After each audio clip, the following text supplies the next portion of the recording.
Entonces, caminando apenas, tuvimos que trasladarnos hasta el centro de esa arena pedregosa.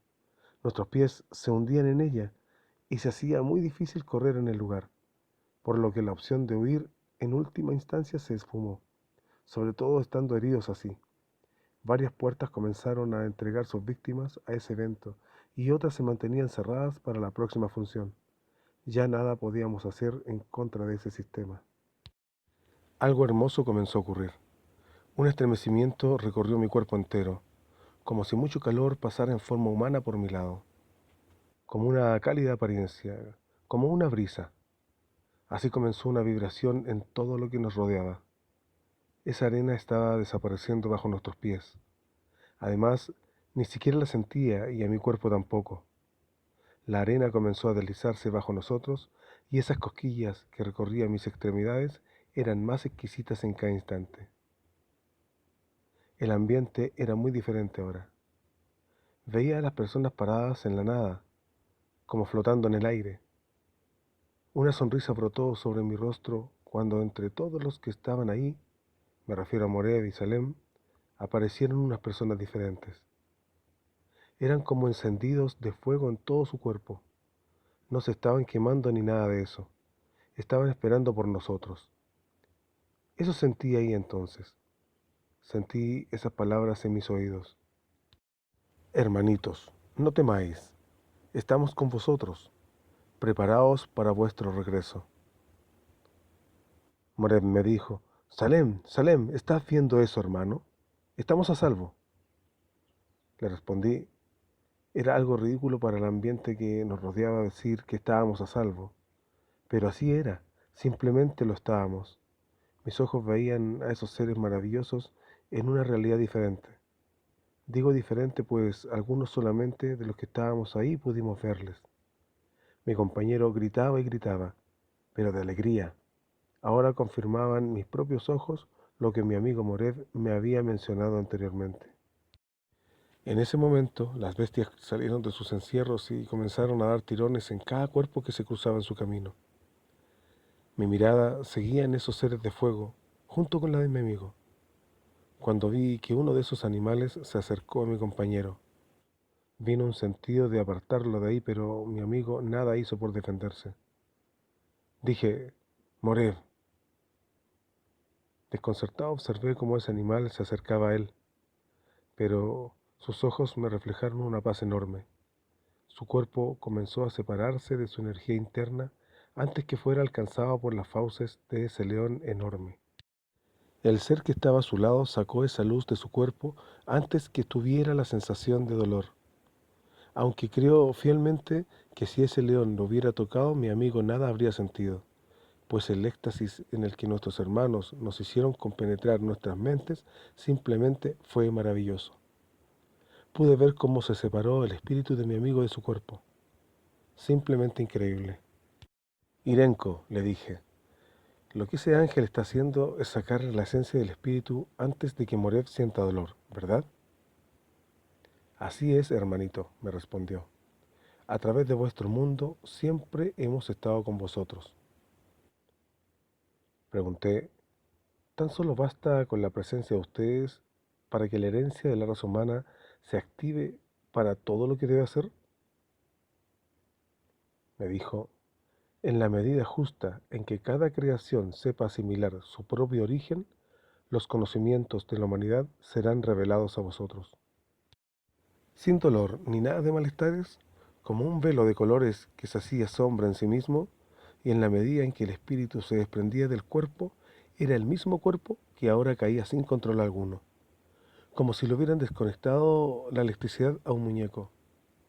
Fue un espectro maravilloso que salió de ahí adentro, que ahora tendría que purificar su esencia en la ciudad de cristal. Irenco, pero hay algunos a los que no se asisten de esta forma que me mencionas.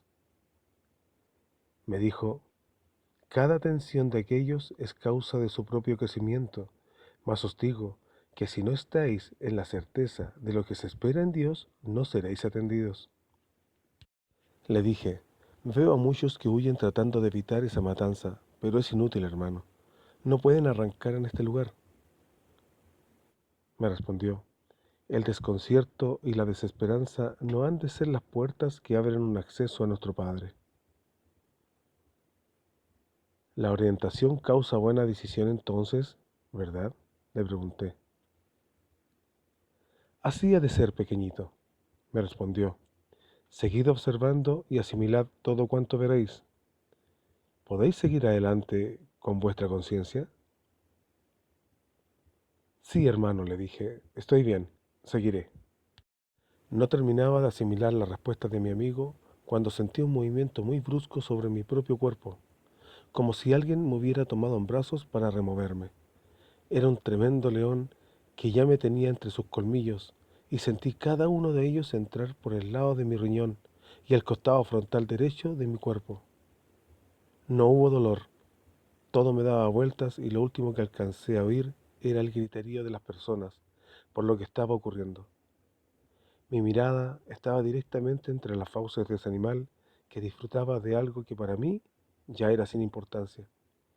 Luego, una paz tremenda inundó mi espíritu. Luego me encontré de frente con Irenko, en esa extraña sala, que tiene muchas ventanas. Estábamos en la ciudad. Las miles de preguntas abundaban en mi cabeza, por lo menos lo que quedaba de ella. En un instante, Irenko me dijo tantas cosas que yo ya era capaz de respondérselas antes de él mencionármelas. La alegría se hacía presente en un éxtasis maravilloso, y le agradecía a mi amigo en forma muy hermanable, por supuesto, el honor de poder ver todas esas cosas. Él me mencionó que todo debo en el Padre agradecer, y que solamente nuestra relación es de hermanos. Pude responderte antes de que me hablaras, amigo, le dije. Me respondió, asimiláis bien lo que os emito dentro de vuestra mente entonces. Siempre su humildad se destacó por este hecho. Me dijo que estaba haciendo logros, pero sabía que dentro de su esencia de hermano me ayudaba más de lo que yo podía en ese instante. No fueron muchas las preguntas que faltaron responder, pues mientras le hablaba a mi amigo Irenko, recibía en mi mente, o sea, él me seguía respondiendo a las preguntas faltantes, esas que iban en camino de llegar a mi entendimiento. Ahí le dije, ¿tienes algo más que deba ver? Pregunté como desafiante, mostrándole a mi amigo que mi conciencia soportaba más información. Entonces mi amigo comenzó a mostrarme miles de sitios en la ciudad a los que mi mente tuvo acceso en el mismo instante de tiempo. Aparecí de inmediato en otra evidencia. Mi voluntad y las ganas de saber más de lo que mi amigo me enseñaba era el gatillo para asimilar nuevos conocimientos. Lo asombroso era el sistema que se usa para eso, pues luego de salir de una supuesta muerte, estaba vivo para acceder a otra vida. El aire comenzó a tener un espeso sabor. La humedad en él molestaba al inspirar por las fosas nasales, pero si en ese instante no tenía nariz, ¿por qué sentía así entonces? Nuevamente entraba un ambiente diferente. Vi muchos hombres moviendo unos tremendos maderos que estaban tallados a mano en sus extremos por algún artesano de la época. Se notaba la dedicación para lograr hacer esas en aquel madero. Era para poder hacerlo con las manos, las mismas manos de los esclavos de la época. Todos ellos estaban ordenados y se movían al mismo tiempo. Sus manos estaban también encadenadas a estos maderos. Así fue que comencé a sentir la sensación nuevamente de estar vivo en un cuerpo físico, pero en otro tiempo. La diferencia es que en ese momento ya sabía lo que estaba viviendo. También era yo el que estaba entre estos personajes, pues estuve sentado en una tabla que daba espacio a dos personas más a mi lado. La madera estaba húmeda y deteriorada por el agua salada que llegaba hasta la mitad de mis canillas. Mis manos se movían por la inercia del vaivén del ritmo de los demás que estaban remando. Claro, esta era una de esas antiguas galeras que se desplazaban gracias al remar de muchos ahí abajo, y ahora yo también era parte de ellos.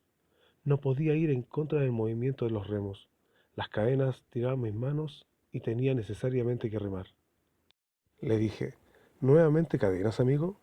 Mi vida ha sido algo como para no dejar de entender, ¿verdad?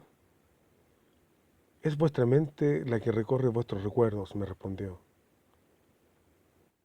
¿O sea que puedo cambiar de imagen?, pregunté. Es vuestro pensar, hermano, me dijo. Al decirme eso, mis pensamientos entraron en un campo diferente. Las proyecciones estaban por millones dentro de mi mente, pues el acceso a las vidas estaba delante de mí. Pude visitar cada una de las experiencias de los que también estaban recordando individualmente en la ciudad. Pude entrar a cada uno de sus pensamientos por medio de un sí interior. Entonces mi cuerpo fue muchos cuerpos a la vez, y mi forma de asimilarlos era engrandecida cada vez por cada visita que logré hacer entonces. Mendigos y doctores, atletas y niños, mujeres y hombres. Lo grandioso es que mi esencia pudo identificar entre muchas de ellas algunas que me parecieron maravillosas.